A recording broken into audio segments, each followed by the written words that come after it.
Apalagi orang yang alergi debu kan, ketika minjam buku kita langsung pilek karena banyak debunya kan. Nah, dengan sampul ini bisa jadi solusi nih.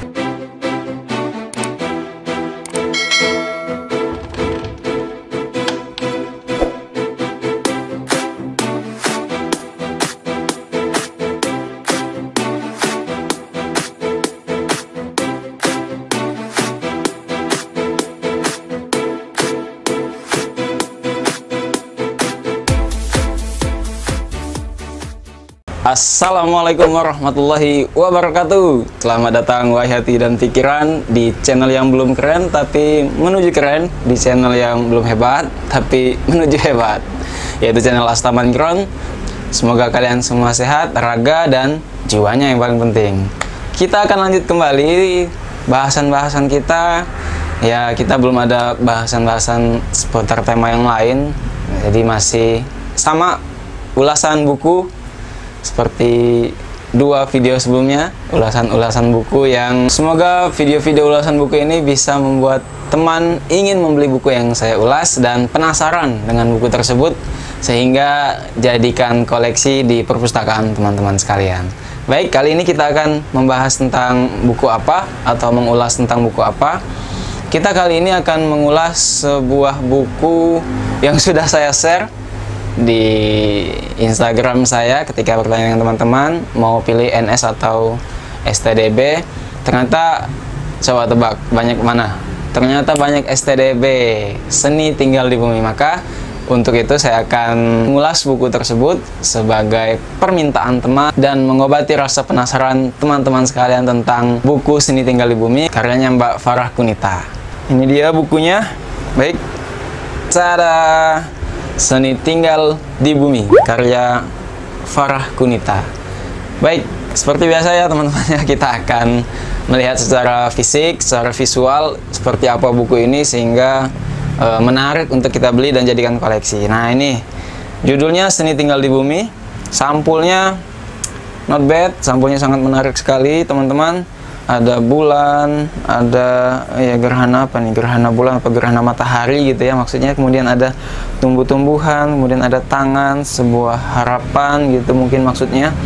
Dan warnanya hijau, kemudian hijau gelap seperti sudah masuk malam. Buku ini diterbitkan oleh Kanan Publishing, berisi sampai dengan 179 halaman. Itu sudah dengan daftar isi, kemudian ada daftar pustaka ya, dan kata pengantar dari penulis bagaimana buku ini bisa ditulis dan sampai dengan terbit dan sampai ke tangan teman-teman semua. Oh, ternyata buku ini tidak ada ISBN teman-teman sekalian. Oh iya, baru sadar saya tidak ada ISBN buku. Saya cari lagi ya, mungkin keselip. Oh betul, tidak ada ISBN buku yang itu menuliskan tentang mulai dari tahun terbit, kemudian tata letak itu siapa, desain sampul, penerbitnya siapa, pertama kali diterbitkan siapa, tidak ada. Nih bisa teman-teman lihat, tidak ada sama sekali ISBN-nya. Ya, kita lewatkan itu, mungkin memang belum didaftarkan atau ada hal-hal yang lain. Apalagi yang ada di buku ini ternyata bukan cuma satu buku ini saja, tapi juga kita dikasih nih sampul dalam bentuk kayak kardus gitu, tapi ya tentu menyesuaikan sama bukunya kan. Nah, saya belum pernah menemukan buku yang dapat sampul kayak gini, baru di Kanan Publishing ini dapat sampul yang menurut saya cukup kreatif. Sampul buku seperti ini karena bisa awet dan dapat membuat buku itu jauh dari ya seperti debu. Kalau udah lama nggak disentuh manusia kan biasanya tuh bukunya mulai debuan, terus kusam gitu. Nah, mungkin dengan sampul ini jadi solusi buat teman-teman menjaga bukunya agar tetap bagus, rapi, jauh dari debu-debuan. Apalagi orang yang alergi debu kan, ketika minjam buku kita langsung pilek karena banyak debunya kan. Nah, dengan sampul ini bisa jadi solusi nih. Ya, ini jadi sepaket, dapat ada buku, ada sampulnya juga sekaligus. Nah, kita sudah lihat itu secara kasat mata isi. Jadi teman-teman, buku ini tidak terlalu tebal juga, cuman 170-an halaman, jadi ya bisa kita selesaikan. Baik, kita masuk ke seperti biasa ya, isi, kelebihan dan kekurangan. Kita masuk ke isi. Jadi buku ini menceritakan tentang apa ini novel juga atau bukan, atau buku motivasi, atau ini buku biografi, atau ini buku opini dan lain sebagainya. Ternyata buku ini adalah buku motivasi kehidupan. Sesuai dengan judulnya, Seni Tinggal di Bumi. Jadi buku ini adalah kumpulan tulisan dari Mbak Farah Qunita yang itu sudah mungkin 3 tahun yang belakang dari ia mulai menulis, sudah banyak gitu, sekitar 67 tulisan dia kumpulkan dan dijadikanlah sebuah buku yang berjudul Seni Tinggal di Bumi. Beliau pun membuat buku ini dengan bab-bab tertentu, ada kurang lebih 6 bab. Bab yang pertama itu Seni Melangkah di Bumi, tulisannya berisi tentang bagaimana kita mengurai kehidupan kita di bumi ini, atau sesuai dengan katanya seni, bagaimana kita menaruhkan setiap guratan warna-warni kuas kita di kanvas kehidupan, ya, atau kalau kita mau ambil sedikit persepsi seni yang lain, misal tari, bagaimana kita berlincah-lincah dalam pentas seni kehidupan.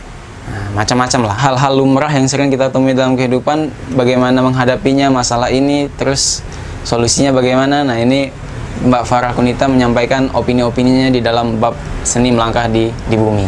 Bab kedua tentang hati yang ingin dicintai. Jadi di dalam bab itu Mbak Farah Qunita menjelaskan bahwasanya memang hati kita ini perlu dikemudi dengan teratur. Bagaimana hati kita ini menjadi penentu dalam setiap keputusan-keputusan kita. Nah, makanya kita benar-benar fokus mendrive hati kita agar tidak tersesat di jalan yang tidak benar. Nah, Mbak Farah Qunita juga menyampaikan pendapat-pendapatnya di situ dan memberikan berbagai macam solusi. Ketiga, tentang perempuan. Nah, jadi di tulisan tentang perempuan ini Mbak Farah Qunita menyampaikan betapa perempuan itu mulia di matanya, apalagi di mata manusia seharusnya. Dan dia menyampaikan juga bagaimana seharusnya seorang perempuan itu, siapa sih perempuan yang harus kita contoh, yang bisa dijadikan tolak ukur, oh seperti inilah seharusnya perempuan. Nah, jadi selain memang dia menyampaikan betapa mulianya perempuan di matanya, dia juga memberitahu ini loh sosok wanita yang perlu kita teladani. Keempat, Manusia Langit. Nah, itu berisi tentang biografi singkat para tokoh-tokoh yang itu mendunia dan menginspirasi sekali sampai dengan saat ini.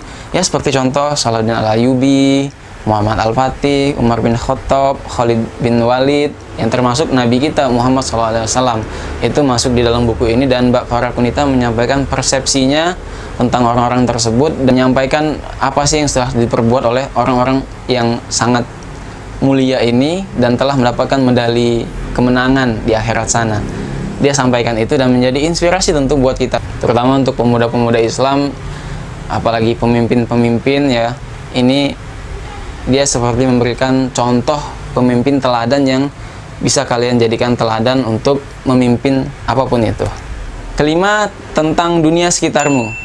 Wabil khusus Mbak Farah Qunita menyampaikan tentang perjuangan pembebasan Palestina dan dunia Islam. Ya, kita tahu bagaimana sampai sekarang, sampai dengan hari ini Palestina masih dijajah oleh Zionis. Nah, di bab itu Mbak Farah Qunita menyampaikan bukan hanya perjuangan rakyat Palestina, tapi juga perjuangan seluruh kaum muslimin seharusnya. Beliau menyampaikan pendapatnya di situ.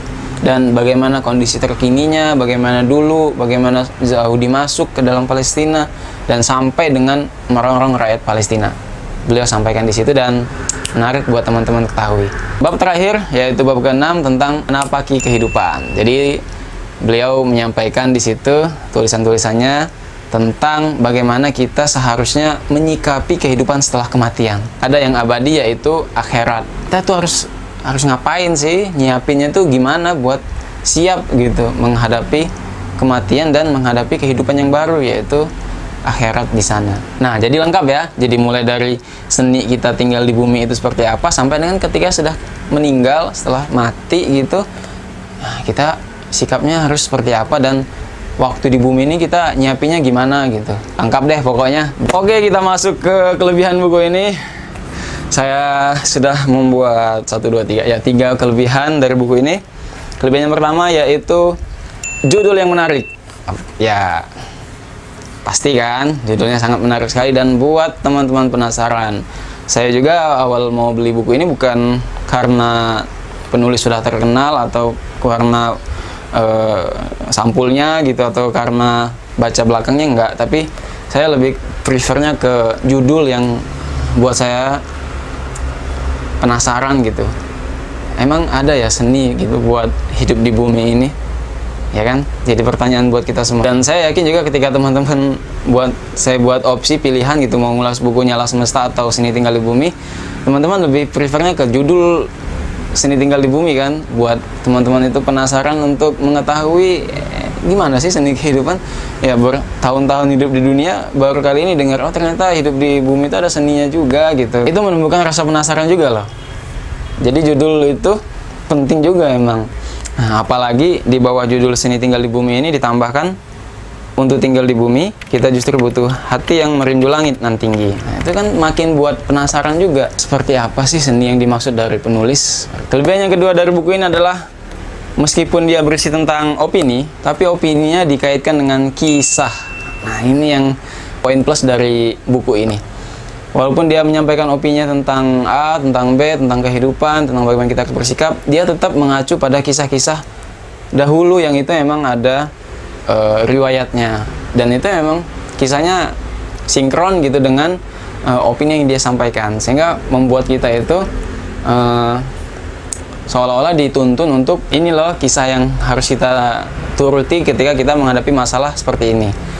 Karena tidak mudah teman-teman sekalian mengaitkan opini kita itu dengan kisah zaman dulu gitu, zaman sahabat, zaman nabi, mana yang pas gitu dengan opini ini. Farah Qunita ini sinkron mengaitkan opininya dengan kisah tersebut, sehingga memang cocok. Kelebihan yang ketiga adalah gabungan diksi dan cara berpikir penulis itu di luar kebiasaan. Mbak Farah Qunita ini penulis yang rock and roll. Cara gaya penulisannya itu seperti lagu rock and roll gitu, menggebu-gebu lah, dan memberikan semangat pada kita. Ini loh seharusnya yang harus kalian lakukan, karena memang setiap penulis itu punya ini ya teman-teman, punya karakternya masing-masing gitu dalam menulis. Ada yang lugas, ada yang slow, ada yang pelan-pelan. Saya ambil contoh misal Ustadz Salim Afillah. Saya termasuk orang yang suka dengan gaya penulisan beliau. Gaya penulisan beliau itu ibaratkan kayak seorang bapak, kayak seorang ibu gitu yang sedang meninabobokkan anaknya gitu. Cara penulisan beliau, gaya penulisan beliau, dan cara beliau berkisah dalam sebuah tulisan. Nah, berkebalikan dengan Farah Qunita, walaupun dia perempuan, menurut saya cara penulisannya itu menggebu-gebu, dan itu menjadi nilai kelebihan menurut saya, karena dia sudah punya karakter penulisan, tentu sangat mudah untuk diingat tulisannya dan punya segmen pasar tertentu. Setelah kelebihan 3 tadi, kita masuk kepada kekurangan dari buku ini. Seperti biasa, biar teman-teman punya kehati-hatian juga sebelum memutuskan untuk membeli buku ini, tidak karena hanya bagus bukunya, tapi juga teman-teman harus siap dengan kekurangan buku ini. Apa kekurangannya? Yang pertama adalah tidak ada pembatas buku. Ya, walaupun itu hal sepele, tapi menurut saya itu sebuah kekurangan, karena pembatas buku itu ya penting lah buat kita batasin sebelum selesai membaca, karena kadang kan kita nggak selesai dong satu hari saja buku itu, apalagi misalnya buku itu kurang menarik atau lain sebagainya. Jadi emang butuh pembatas. Walaupun buku ini bukan novel, atau walaupun buku ini bisa kita lompat-lompat dari bab satu ke bab sini gitu, tapi tetaplah butuh pembatas buku.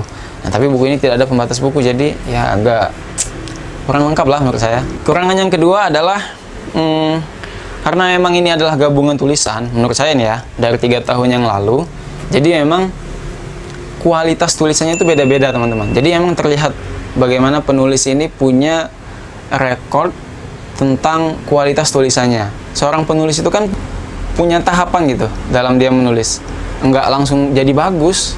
Contoh nih misal Ustadz Salim Afillah, ketika saya baca bukunya yang terbaru dengan bukunya yang lama sekali, yang awal-awal, itu beda banget teman-teman. Gaya penulisan, mana yang lebih pas, mana yang lebih rapi, mana yang lebih buat nggak ngebosenin, mana yang itu buat ngebosenin, itu beda banget. Karena memang tadi ya, penulis itu punya tahapan dia untuk mencapai ke jenjang yang lebih baik lagi dalam penulisannya. Nah, begitupun dengan Mbak Farah Qunita. Dalam buku ini karena memang 3 tahun, kumpulan dari tulisannya yang 3 tahun yang lalu, jadi emang terlihat ada beberapa tulisan yang itu beda kualitasnya gitu. Baik dari segi penulisan, baik dari segi cara penyampaian, termasuk juga dari diksi-diksi yang dipilih. Itu juga jadi perbedaan. Sebagai pembaca agak timpang gitu ya, ketika membaca tulisan yang itu enggak satu frekuensi dalam hal gaya, dalam hal cara berpikirnya. Dan kekurangan yang ketiga adalah menurut saya buku ini kurang sistematis. Saya akuin memang dari bab ke bab beliau sudah memudahkan kita untuk memahami buku ini dengan memberikan judul di babnya masing-masing. Ada 6 bab tadi yang sebutkan di awal. Nah, tetapi ketika kita masuk ke dalam bab itu, ada subbab yang itu diacak. Ketika membaca buku ini, kita kayak membaca kumpulan artikel aja gitu. Walaupun sudah dibuat 6 bab tadi, tapi ketika kita masuk ke subbab masing-masing, ya, di situ terlihat jelas kalau kita tuh hanya membaca kumpulan-kumpulan artikel. Tapi di luar itu semua, buku ini tetap keren buat teman-teman jadikan koleksi di perpustakaan pribadi. Karena emang buku ini sesuai dengan bukunya, Seni Tinggal di Bumi, jadi kita diberikan sebuah gambaran seni yang harus kita miliki dalam menghadapi berbagai macam ujian di muka bumi ini, baik dengan manusia, dengan makhluk hidup yang lain, pun ya tentu of course dengan Sang Pencipta yaitu Allah Subhanahu wa Ta'ala. Seperti apa kita harus bersikap dengan objek-objek itu, zat-zat yang itu berbeda-beda semua. Cukup sekian dulu review ulasan buku yang bisa saya sampaikan hari ini tentang Seni Tinggal di Bumi. Semoga teman-teman bisa jadikan referensi untuk beli atau enggak ya gitu. Jadi nggak menyesal maupun beli atau enggak nyesal gitu, karena memang sudah ada alasan untuk beli dan alasan untuk enggak beli. Demikian. Terakhir, jangan lupa subscribe, like, komen, dan sharing ke teman-teman yang lain. Assalamualaikum warahmatullahi wabarakatuh. Dadah.